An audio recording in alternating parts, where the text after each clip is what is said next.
El nostre escaquista de confiança, Marc López Forn. Bon dia i bona hora, sóc en Marc, el vostre escaquista de confiança, i avui us podria parlar de moltes coses, de que si de la presentació de la candidatura a la presidència de la federació, de que si aquesta nova junta serà la que decideixi el centenari de la pròpia federació, de que si el Champion Chess Tour amb les partides boges d'en Dubov i companyia, però l'altre dia va haver-hi un detall a les xarxes socials que no se'ns ha d'escapar. Un detall al que hem de tornar, parar-hi atenció i veure què podem fer, i és que el nostre estimat Víctor Cullell tuitava això. En Boden López Forn.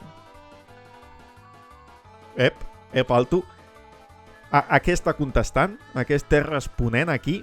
No, poca broma, és important, perquè quan parla en Víctor, la veu dels escacs catalans, se l'ha d'escoltar i se li ha de fer cas, no? Doncs feia referència a aquest tuit de Chess24 en el que se sospita que estan buscant cares noves, que estan buscant nous streamers. Així que gràcies, Víctor, per proposar-me, i aprofito aquest espai que em doneu al xarxa Amat per animar la gent a donar suport a la teva proposta i a veure si d'aquesta manera aconseguim que el català entri a Chess24.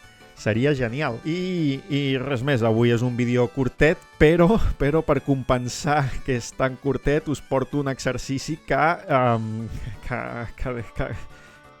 necessitareu temps per treure'l segurament. Us haureu de trencar les banyes. És un exercici extret del llibre de Raymond Smullyan de Juegos de Ajedrez y los misteriosos caballeros de Aràbia. És un exemple d'escacs retrospectius i en aquesta posició se'ns demana a quina casella està el rei blanc. Només pot estar una i la resposta és unívoca i inequívoca. El problema i el llibre aquest en qüestió són la crem de la crem, Són una meravella. Bueno, apa, merci i fins la propera, Adéu.